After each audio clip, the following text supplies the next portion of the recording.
Rathore from Genex institute Indore. Accounting के जिस concepts को हम कंटिन्यू कर रहे हैं उसमें आज हम सबसे पहले जिस डिस्कशंस कर रहे हैं दैट इज डिस्काउंट, डिस्काउंट या छूट। इसके कुछ ट्रांजेक्शंस हम देखने की समझ करते हैं। अजय से माल खरीदा 10,000 रुपए का, अजय से 10,000 रुपए का माल खरीदा, मतलब सबसे पहले आप सोचो ये कैसा ट्रांजेक्शन है। अजय किसी व्यक्ति का नाम आ रहा है, मतलब ये पर्सनल अकाउंट से रिलेटेड है, और नाम आ रहा है इसका मतलब ये क्रेडिट ट्रांजेक्शन है। ठीक, इसको एक कहानी के रूप में समझते हैं। लेट सपोज आज आप कहीं पर अजय से माल खरीदने गए, आपने बोला भैया 10,000 रुपए का माल है, तो उसने बोला ठीक है। आपने बोला सर हम आपको पेमेंट 15 दिन बाद देंगे, तो उसने बोला नहीं सर मैं आपको जानता नहीं पहचानता नहीं, कैसे आपको उधार दे दूंगा। तो फिर उसने आपने बोला कि मैं आपके पास में जो शर्मा जी रहते हैं ना उनका परिचित, तो आप इससे बात करा देता हूँ। तो आपने शर्मा जी से बात करा दी, फिर उन्होंने बोला हाँ अपने परिचित है आप दे दो, तो उन्होंने आपको उधारी पर माल दिया। सबसे पहले तो कोई व्यक्ति उधारी पर देता नहीं, और यदि है तो इस तरह से रिलेशन आपके डेवलप होते हैं। तो आपने क्या करा, अजय से 10,000 रुपए का माल उधारी पर खरीदा। तो जब आप उधारी पर माल खरीदते हैं तो उस समय आप एंट्री करते हैं, ये आपको ट्रांजेक्शंस क्लियर ही है। जब आपने माल खरीदा तो आपको पता है हमारा रियल अकाउंट से रिलेटेड है, जो वस्तु व्यापार में है उसे डेबिट करो, तो हम उस समय एंट्री करते हैं परचेज अकाउंट DR 2।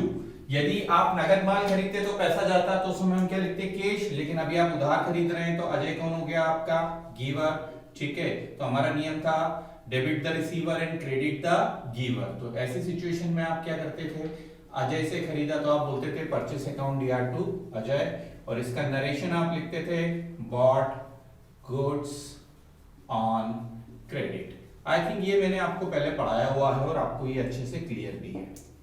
अब जो नई चीज मैं आपको समझाना चाह रहा हूं, जब आपका अजय से रिलेशन प्रॉपर डेवलप हुआ, अब आप उसके यहां से प्रॉपर माल खरीदने लग गए, फिर उसको वापस से टाइम पे पैसा देने लग गए, तो एक अच्छा स्ट्रेंज या एक स्ट्रांग बाउंडिंग जब आपकी हो गई, तो आपने उससे बोला कि अरे सर आप कैसे माल खरीदते, कुछ हमारा फायदा कराइए। तो उन्होंने बोला चलिए ठीक है, अब आप यदि माल खरीदते हो तो मैं आपको उस पर क्या करूंगा 10% व्यापारिक छूट, या इंग्लिश में इसको बोलते हैं ट्रेड डिस्काउंट।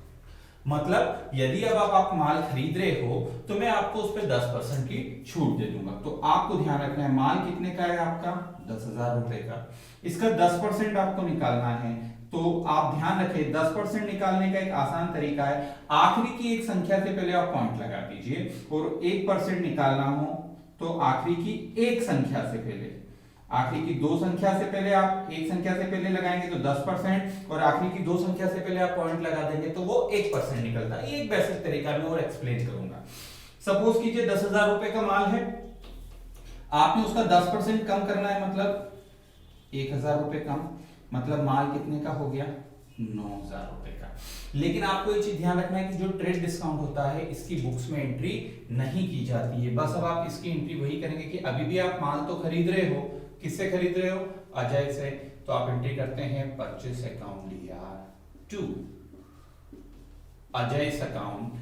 ठीक, अमाउंट यहां पर अब आप केवल 9,000 रुपए मेंशन करेंगे, क्योंकि जो ट्रेड डिस्काउंट होता है उसकी बुक्स में एंट्री नहीं होती है। नरेशन में जरूर आप मेंशन कर सकते हो bought goods on credit at 10% trade discount.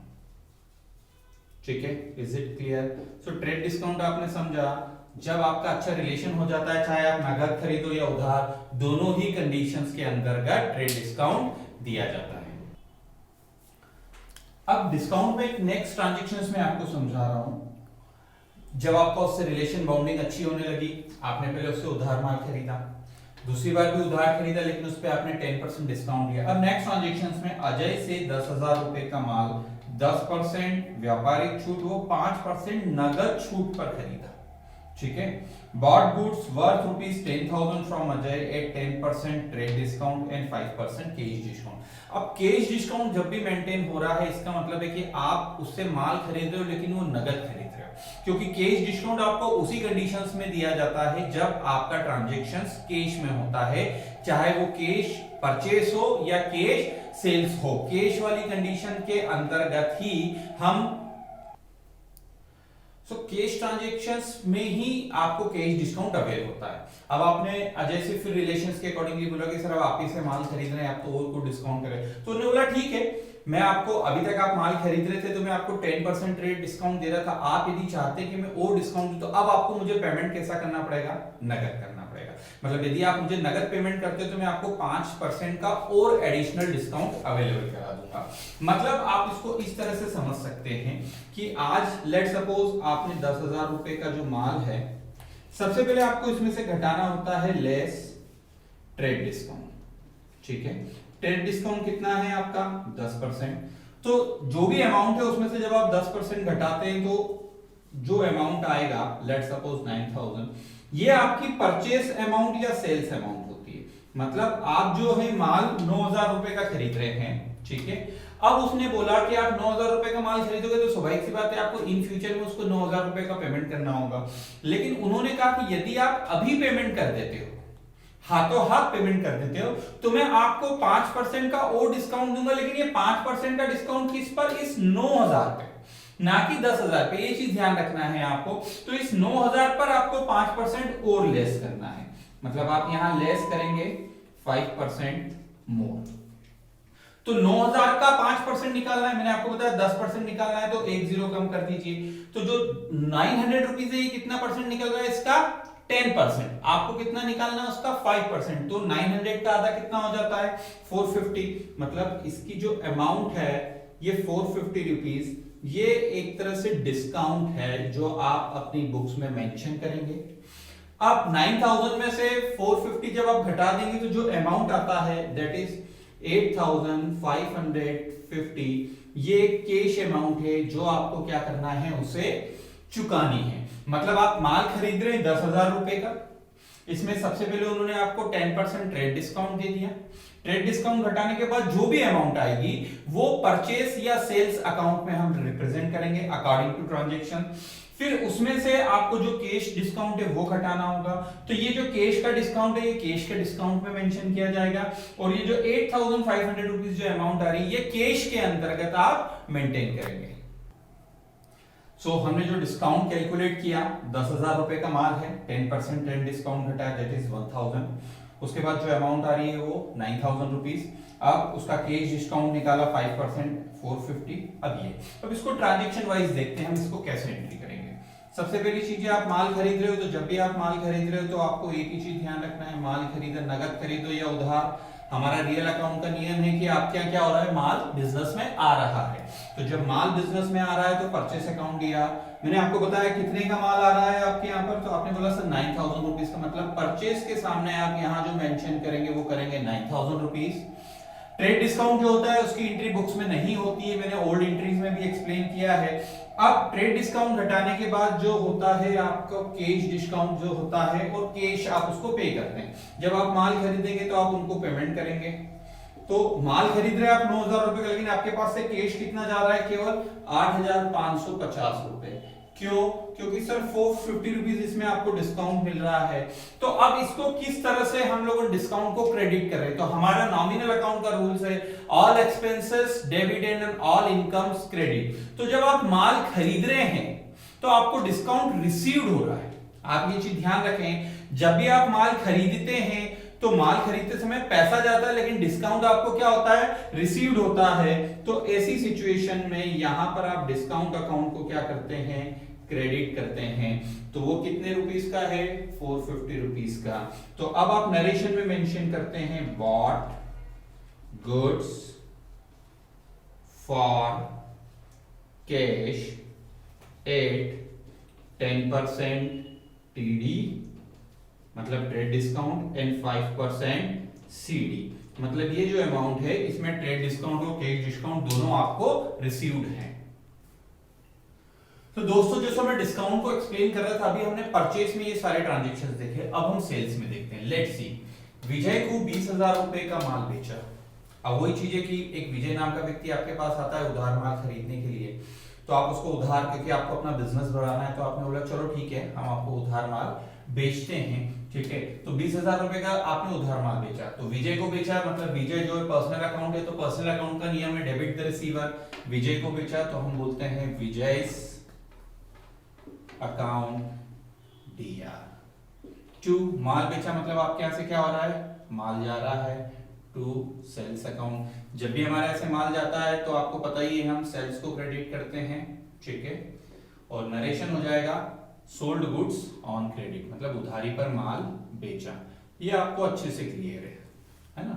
लेकिन मुझे मेन जो आपको एक्सप्लेन करना है वो आगे के ट्रांजेक्शन्स, कि विजय को 20,000 रुपए का माल, वही बात हो गई 10% व्यापारिक छूट पर। जैसे अब विजय से आपके रिलेशन होने लगे, विजय आपसे वही रिक्वेस्ट कर रहा है कि सर मैं हमेशा आपके यहाँ से माल खरीदता हूँ, तो अब मुझे क्या बेनिफिट्स मिल सकता है। तो आपने बोला ठीक है, हम आपको 10% डिस्काउंट दे देते हैं। मतलब माल कितने का है आपका, 20,000 रुपए का। तो ये आपका 20,000 रुपए का माल है। सबसे पहले मैंने आपको बताया है आपको क्या करना है, लेस करना है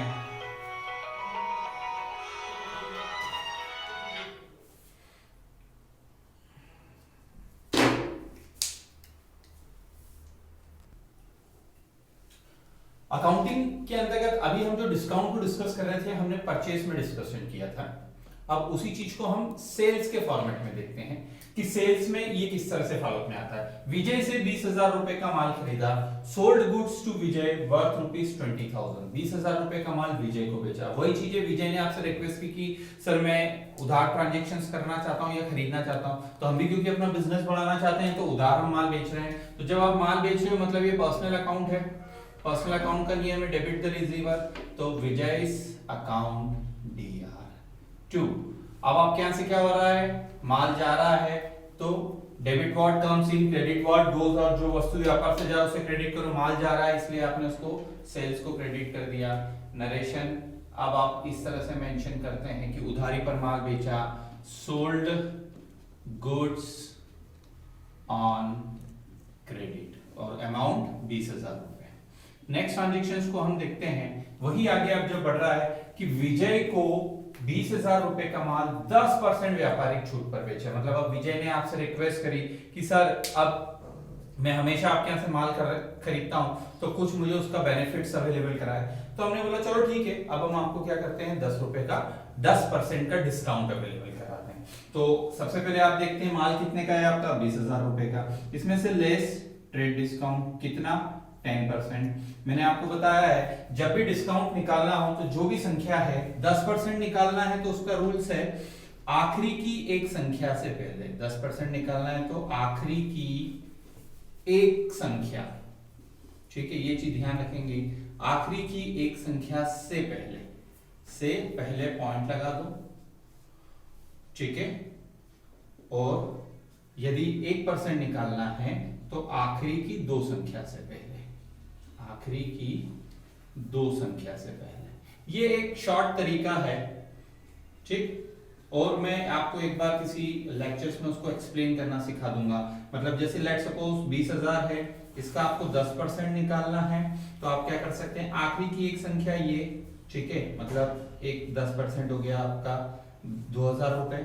1% आपको निकालना है तो आखिरी की दो संख्या, तो आखिरी की दो संख्या ये छोड़ी तो अब अमाउंट कितना बच रहा है आपको, 200 रुपए। इस तरह से चलिए 10% छूट पर खरीदा तो स्वाभाविक सी बात है इसका 10% आता है 2,000 रुपए। तो 2,000 रुपए घटाने के बाद जो अमाउंट आती है आपकी 18,000। मैंने आपको बताया था वो अमाउंट हमेशा या तो परचेस होती है या सेल्स होती है। मतलब आप 18,000 रुपए का माल उसको बेच रहे हैं। तो अब वही चीजें, पिछली बार भी हम माल बेच रहे थे, इस बार भी हम माल बेच रहे हैं। तो विजय's अकाउंट DR2। माल कितने का जा रहा है आपका, है 20,000 का, लेकिन उसके ऊपर 10% ट्रेड डिस्काउंट है। तो ट्रेड डिस्काउंट घटाने के बाद अमाउंट यहां पर आपको मेंशन करना है। नरेशन हो जाएगा sold goods on credit at 10% trade discount, ठीक है।